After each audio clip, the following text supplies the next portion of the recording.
Assalamualaikum warahmatullahi wabarakatuh. Masih bersama saya dalam pembelajaran matematika. Pada video kali ini kita akan membahas tentang bangun ruang sisi datar yang ada di kelas 8 ya. Apa saja pengertian dari bangun ruang sisi datar dan apa saja sifat-sifat, terus bagian-bagian serta unsur-unsur yang ada di bangun ruang sisi datar. Enjoy this video, let's check it out. Beberapa contoh bangun ruang yang datar yang ada di sekitar kita ya. Yang pertama mungkin kamu sudah sering lihat ya, ada yang namanya truk kontainer ya, dimana kontainer di belakangnya itu berbentuk seperti kubus atau balok ya. Nah, jika kubus dan balok, jika kita bedah ya dalam bentuk tiga dimensinya, maka akan seperti ini ya, gambaran tiga dimensinya. Terus ada juga rumah itu kamu pasti lihat di bawahnya ya, bentuknya kotak ya. Terus atasnya berbentuk miring di sisi kanan kirinya, dimana itu adalah gentengnya. Genteng itu bentuknya kurang lebih hampir sama seperti prisma ya, prisma segitiga. Terus ada juga misalnya seperti piramida. Mungkin ada di antara kita yang sudah pernah melihat secara nyata piramida, dan ada juga yang masih membayang-bayangkan hanya lihat via video ataupun foto. Tapi kalau dari bahasanya atau bentuknya, piramida itu menyerupai seperti sebuah limas.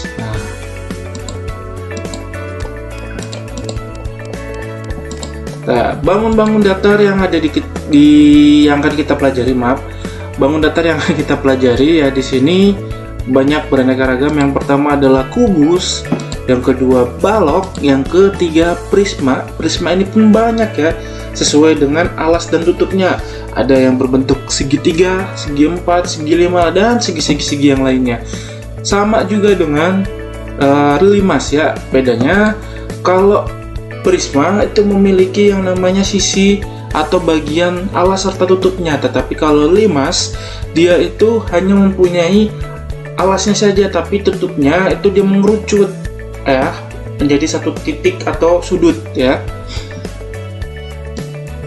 Lanjut, apa yang dimaksud dengan kubus dan balok ya? Yang pertama adalah kubus. Apa itu kubus? Kubus itu adalah bangun ruang yang dibatasi oleh 6 buah bangun datar yang berbentuk segi 4 dan kongruen. Nah, segi 4-nya di sini adalah persegi, di mana setiap sisinya sama semua. Terus kongruen itu adalah sama bentuk dan ukurannya. Ya, benda yang sama bentuk dan ukurannya. Oleh karenanya, kubus semua ukuran, baik itu depan, belakang, kanan, kiri, dan atas, bawah, semuanya sama. Sedangkan balok itu adalah bangun ruang yang dibatasi oleh 3 pasang bangun datar yang berbentuk segi 4 yang kongruen dan sejajar. Nah, kongruen pun sama ya, tapi sejajar, dimana bangun datar tersebut yang saling berhadapan itu sama. Misalnya sisi depan dengan sisi belakang, sisi atas dengan sisi bawah, sisi kanan dengan sisi kiri, mereka itu saling berpasangan ya. Berpasangan ya, mereka itu berpasangan. Jadi tidak semuanya sama, tetapi memiliki pasangan masing-masing. Kanan dengan kiri, atas dengan bawah, depan dengan belakang, itu bentuknya sama, kongruen ya. Jadi kamu bisa bedain ini antara kubus dan balok. Kalau kubus semua ukurannya sama, tapi kalau balok hanya ukuran tertentu yang sama, yaitu yang berpasangan dan saling berhadapan. Terus sekarang apa sih yang dimaksud dengan prisma dan limas? Kalau yang namanya prisma adalah bangun ruang yang dibatasi oleh 2 bangun datar yang kongruen dan sejajar, serta bidang lain sebagai sisi tegaknya. Nih misalnya bangun ruang yang kongruen dan sejajar itu Bapak atau saya gambarkan atau saya warnain dengan warna orange kekuningan itu. itu adalah sebagai patokannya. Terus bagian-bagian yang sebagai sisi tegaknya itu adalah sebagai tambahannya. termasuk dalam bagian dari prisma, tetapi prisma tersebut dinamakan sesuai dengan sisi yang berwarna orange itu. Kalau dia bentuknya segitiga maka disebut prisma segitiga. Kalau dia bentuk segi 4, prisma segi 4. Kalau bentuknya dia segi 5 maka prisma segi 5. Terus yang limas gimana? Yang limas adalah bangun ruang yang dibatasi oleh sebuah bangun datar sehingga alasnya dan sisi tegaknya yang bertemu pada suatu titik. Nah, bedanya kalau yang prisma itu punya alas dan tutup, kalau limas itu hanya memiliki bawah atau alas saja. Pun sama ya dengan prisma, penamaannya pun mengikuti alasnya. Kalau alasnya bentuk segitiga maka dia limas segitiga. Kalau bentuknya segi 4 maka limas segi 4. Kalau bentuknya segi 5 maka dia limas segi 5, dan semuanya sesuai dengan bentuk alasnya. Terus ada sebuah pertanyaan, Pak, prisma segi 4 kok mirip dengan balok? Ya, kalau prisma dan balok itu hampir atau bisa dikatakan mirip itu dengan artian jika prisma tersebut adalah alasnya berbentuk segi 4 yang tegak ya, maksudnya dia sisi-sisinya atau sudut-sudutnya adalah 90 derajat, maka bisa dikatakan bahwa prisma dan balok memiliki kesamaan. Tetapi kalau bentuknya bukan segi 4 dan tidak sudutnya 90 derajat masing-masing, seperti segitiga, prisma segi 5 dan lain-lain, maka tidak sama ya. Kalau balok bisa kita katakan masuk dalam anggota prisma, bisa. Tapi prisma belum tentu semuanya balok gitu. Nah, sekarang setelah kita mengenal yang namanya definisi masing-masing dari bangun yang akan kita pelajari, sekarang kita masuk yang namanya unsur-unsur bangun ruang. Apa sih yang disebut dengan unsur-unsur? Unsur itu adalah bagian yang menyatu sehingga terbentuklah sebuah benda. Nah, sekarang bagian atau unsur bangun ruang. Yang pertama sisi, kedua rusuk, ketiga titik sudut, keempat diagonal ruang, terus yang kelima diagonal sisi atau diagonal bidang, terus yang keenam adalah bidang diagonal. Bedakan ya antara diagonal bidang dengan bidang diagonal. Nah, itu posisinya hanya cuman kebalik, tapi memiliki arti yang berbeda antara diagonal bidang dengan bidang diagonal. Ya, ini bukan bahasa Inggris yang dimana kalau kebalik terjemahannya dengan bahasa Indonesia, tapi ini sama-sama bahasa Indonesia ya. Nah, kita lihat yang namanya sisi adalah permukaan ya.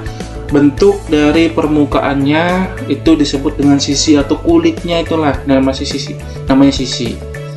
Terus kalau rusuk itu adalah, nah kalau bahasanya itu adalah dia yang tiang-tiang yang membangun ya. Ada rusuk itu bisa bentuknya seperti itu ya. Itu bagian-bagian garis-garisnya ini yang 1, 2, 3, 4, 5, 6, 7, 8. Nah, itu semuanya adalah rusuk. Terus titik sudut itu adalah pertemuan dari rusuk ya. Nih, ujung-ujung dari sini 1, 2, 3, 4, 5, 6, 7, 8. Ini adalah titik sudut. Terus diagonal ruang itu adalah sebuah garis miring yang menemukan antara titik sudut yang di depan ke kanan ya, ke kiri, atau mungkin kebalikannya. Nih, ini digambarkan sini warnanya kuning patah-patah dari ujung depan ya, kiri depan, kalau dari tangan kamu kiri depan ya, terus ke kanan belakang ya, atau bisa jadi dari kanan depan ke kiri belakang, atau dari kiri belakang ke kanan depan. Pokoknya dia yang penting dia tidak melewati sisi ya, tapi dia melewati dalam ya. Terus diagonal bidang.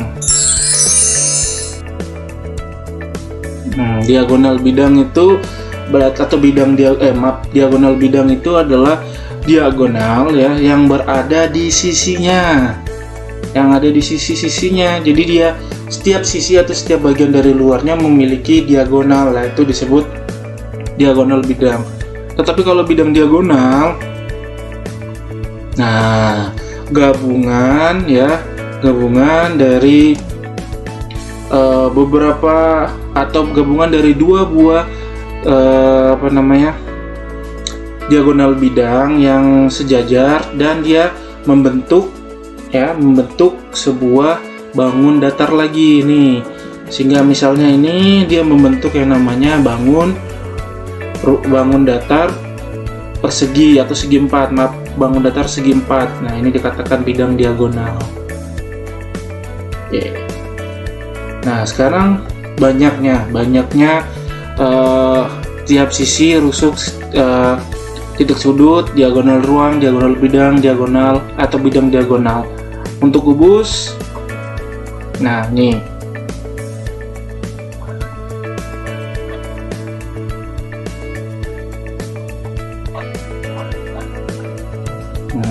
untuk kubus sisinya ada 6, rusuknya 12, titik sudutnya 8, diagonal ruangnya 4, diagonal bidangnya 12, bidang diagonal 6.